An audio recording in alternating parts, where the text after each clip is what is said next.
Fala galera, tudo bem com vocês? Seja bem-vindo ao meu canal. Clique embaixo na legenda para ligar as legendas para português, porque eu vou falar em inglês em 3, 2, 1. What's up guys? Just wanted to share one of my experiences that I've had here in Brazil that I honestly thought was very interesting and I don't know, maybe some advice for people who are doing the same process. I'm married to a Brazilian woman. She's Korean, but was born here in Brazil.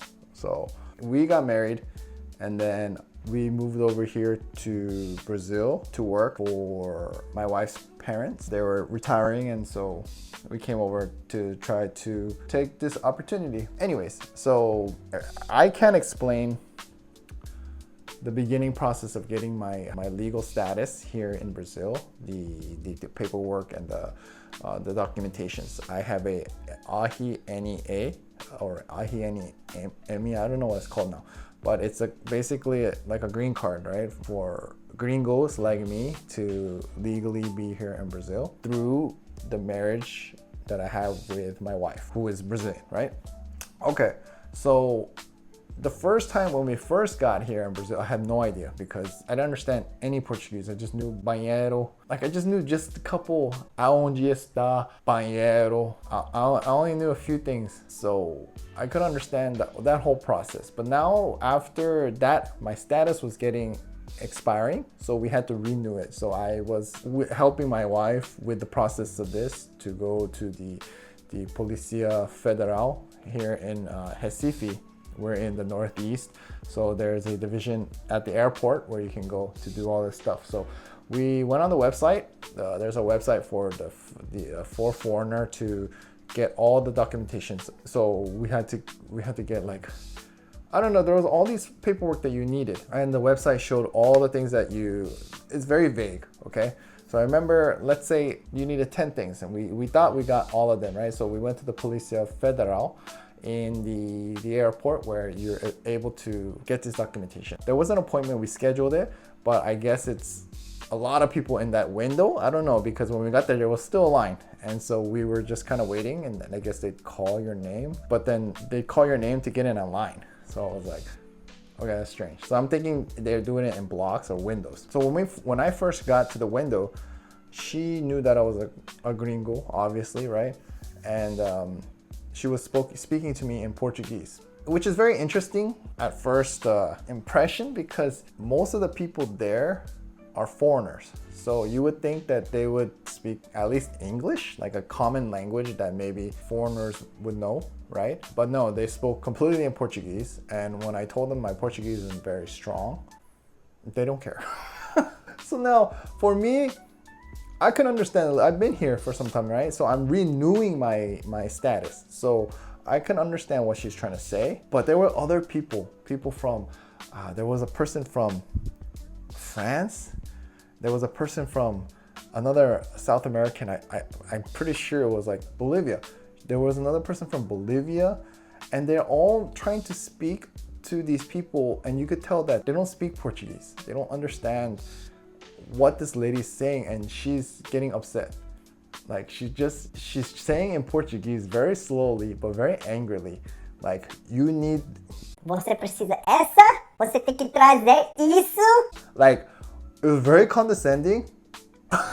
And I understand. Okay, when you're in a different country, you should know kind of, I guess, a general idea of language, but you don't know the people's situation or why they're here. I don't know, but I really felt very sad for these people, where I actually tried to help them because I understood what they're saying, you know, like, oh, I'm speaking English, which they kind of have like a broken English. So it was a little bit easier for them to understand me. And I would tell them, oh, you need this documentation or this proof of blah, blah, blah. And they're kind of like, oh, okay, thank you.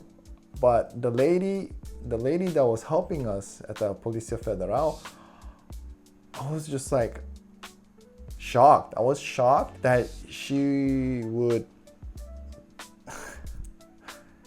you could tell she was very fed up. And it was early in the morning. I was there at 8 o'clock in the morning, and you would think, okay, you would think that she would have a little bit of patience for people until she got saco cheio with foreigners. Maybe just she doesn't like her job. I don't know. I don't know what it was, but it was very upsetting.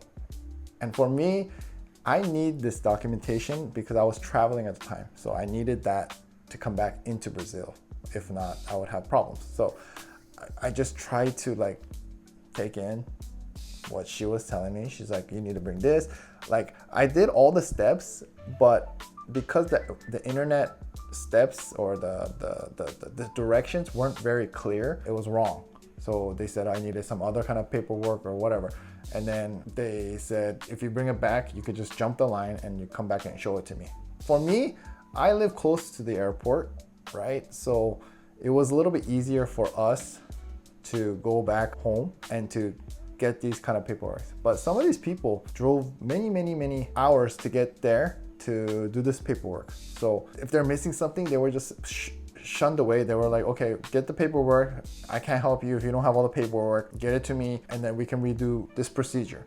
Now the problem is these people live so far away that maybe it would be very hard for them to go home. It would be like an inconvenience, right? It's so hard for that. Okay, fine. Luckily, in the airport, there is kind of like a LAN house, like a kind of a place where you can go on the internet. I remember I didn't want to go back home, even though it's a short distance. I wanted to take care of this like as soon as possible because we were kind of on a time crunch. So we went to this place where they let us go onto the website. Now here's another problem that I feel is very difficult as a foreigner. Their website goes down a lot for this process. It was very difficult to, like, let's say we would try to submit a document or try to print something from the site or download something that they needed us to download. It would go down or would say the system was offline or something like that. And so you would have a tremendous amount of difficulty getting those paperwork, the things that you needed that are required for you to complete the task, to complete the requirements, right? And so my wife is completely fluent in Portuguese, and completely, she's Brazilian. So she just kept trying and we kept doing it. And luckily we were able to, I don't know how we did it, but somehow we were able to download this thing to print this one thing out. I don't know, it was really weird. I just remember that we got all the documents finally and we had to go back. And still, even though they told us that we can just cut the line and go in the front, we still had to wait, right? To wait for the people that block. So I'm waiting, and this military man, you could tell he's a foreigner, gringo as well, but he spoke Portuguese. And he was explaining to them that he has the appointment, but because the website is not working, he was talking to one of the agents that were coming through the back door. There was a back door in the hallway, and the security came out because he was dressed all military. It was very weird. I guess he looked suspicious. So the security guys came out and then asked him. He was like upset, and he's like, I have all the paperwork done, but I can't do anything on the website because it's down. And then those people, the lady, the manager, the one that was very upset and angry at everybody, she came out and she's like, what are you talking about? The website is fine, And so he's kind of showing it, and she's like, there's something wrong with your phone.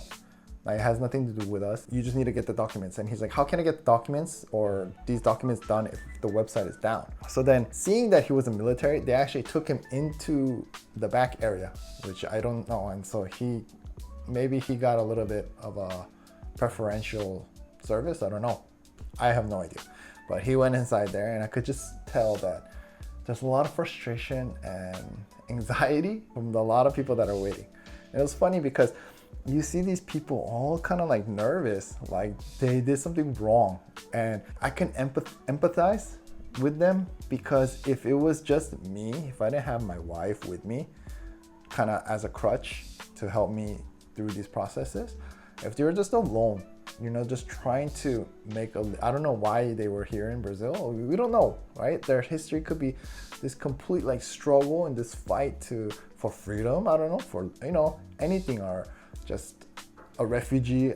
I don't know, but they're here and they're trying to legally stay in Brazil and get all the paperwork stuff done.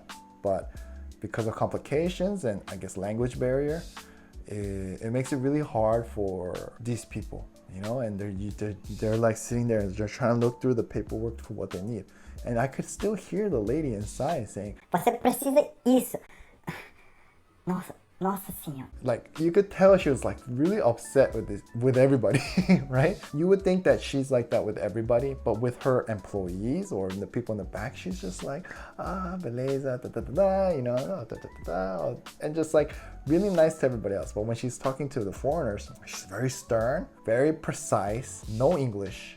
I still think that's really like, maybe you guys should have somebody, this department should have at least an English speaker to help just that kind of process, because it is confusing. Even when my daughter was getting her passport and stuff like that, the procedure steps were very, I guess, confusing. They're very vague.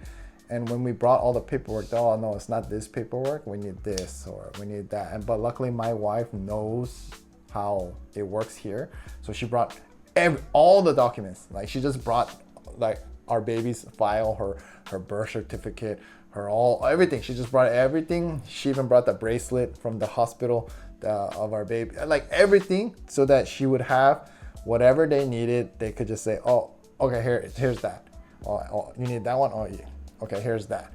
Because on the website, either it omits that, they don't tell you that you needed that, but you need it, or the website goes down, or there's all these different things. So she kind of knows how to play the game here. But for a foreigner, I think it could be very hard and very daunting to go through this process. So basically, when I came back and I presented the lady back with all the documentations, she was like, okay, she gave it to one of her, I guess, the lower employees to take care of, because I had all of it. So now then they can file it. So then that girl came back and was very nice. She was speaking Portuguese, she didn't speak English, but she told me, okay, within 45 days or some amount of days, you can check on the website and pick up your card, your permanent status card here, and then you're free to go. We were able to get the documentations because we found this land house, and I was just imagining this people who didn't live in the city of Recife, or they lived kind of far, maybe the interior, and it took them hours to get here. Can you imagine having to go back all the way home to get documentation or something to do to go back online to finish a task or anything, to download some, I don't know, and then having to come back? It's just like a waste of time. And I feel like they should be able to help you out, like in those, I don't know, like it's just so many different kind of problems that arise when you're just trying to get already a difficult procedure taken care of. Okay, so 45 days pass. Website, we go and check it out. Doesn't show that it arrived after 45 days. We waited a little bit longer, a week, 2 weeks more, and it still didn't arrive. So my wife was like, maybe they didn't update it, and you should just go right to the airport and go there and see if the card is there. So then I go back to the same place, and it's one of those, I didn't have an appointment, I just went so that to ask questions and just to receive it. They said you didn't need an appointment. So anyways, I go back and then I show them my paperwork that I did and all the signed papers, and you guys told me to come back in 45 days or check the website. In 45 days, it's past the 45 days. And then they looked into it and they said, oh yeah, there's a problem with the system in Brasilia and the card system in Brasilia, and they're not making cards right now. Like they had a greve or something, I don't know. And I was like, okay, but I'm traveling in the next month overseas. How am I supposed to come back?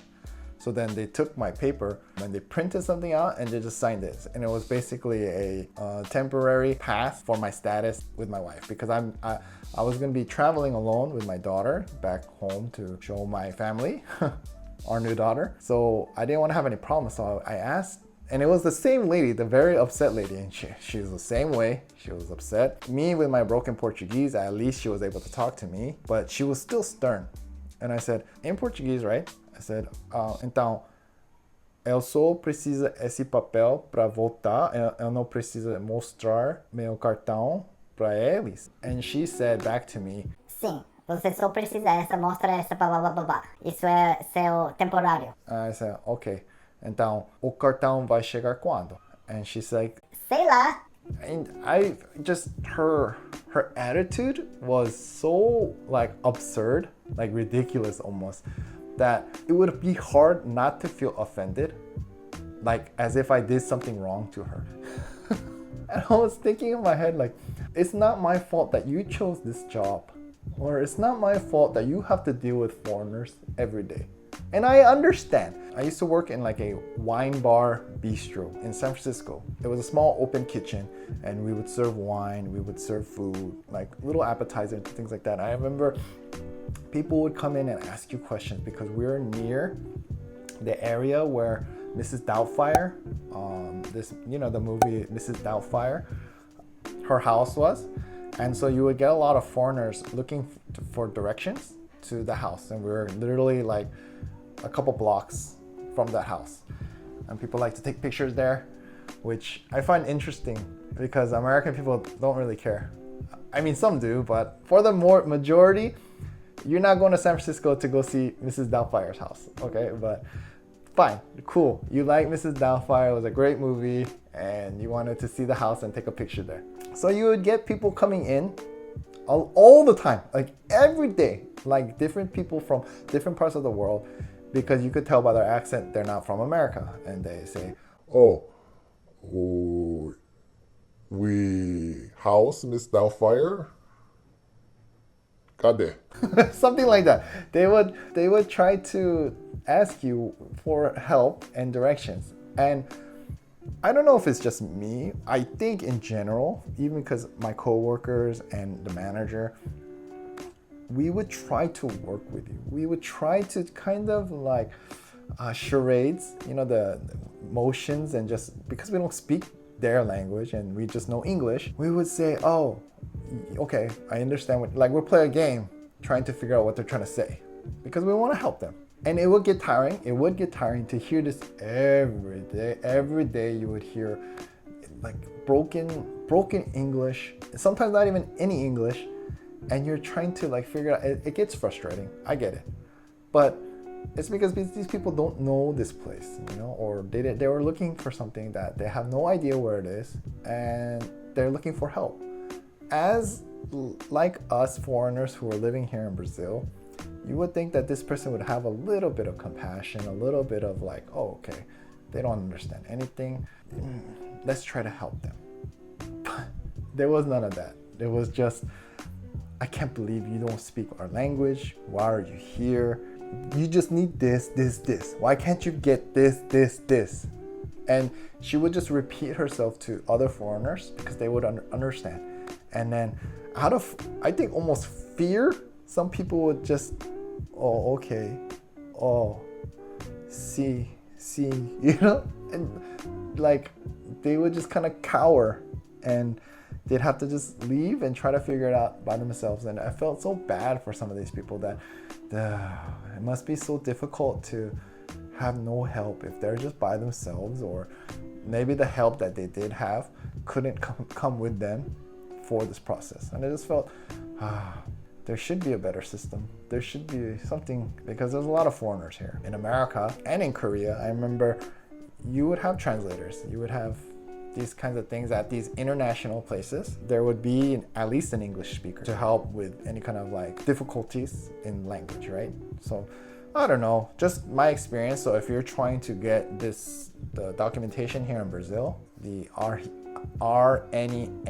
or RNE, no, RNE. I don't know about in other states, but in Pernambuco or in Recife, be careful. Because this lady's gonna attack you. She's not nice. And make sure you bring everything. Even if you don't think you need it, just bring it. There are things that you didn't think you needed, or they're not requiring, but when you get there, they're required. So when people say that living in Brazil, so there's a phrase that Brazilian people like to say is that when you live in Brazil, it's like living level hard. I totally understand what people are saying, because even as just a foreigner, been living here for some time, daily life is already hard. And now to get even just these little documents and those kinds of things, it makes it even more difficult to live. So you have to be kind of an expert when you're here. So make sure you got all your paperwork, everything that you need. You have to get all your ducks in a row, because if you have anything missing, the thing that you forgot is probably what you need. And be careful for that lady. I don't know, maybe she needs some flowers. Somebody needs to bring her a present, like some chocolate, you know? Because, dude, she's really an upset person. It made the whole situation very, very stressful and very uneasy, and felt very sad situation for a lot of the people that were kind of like, you don't have all of it. I don't care about you. Do what you need to do, get the paperwork and get it back to me. I don't care. It was, I don't know, it just really sad. But have you guys had this kind of experience in other countries, like as maybe a Brazilian in a different country? Are they helpful or are they just as cold as this lady? Tell me your guys' experience down below in the comments, and we'll see you on the next video. Ciao amigos.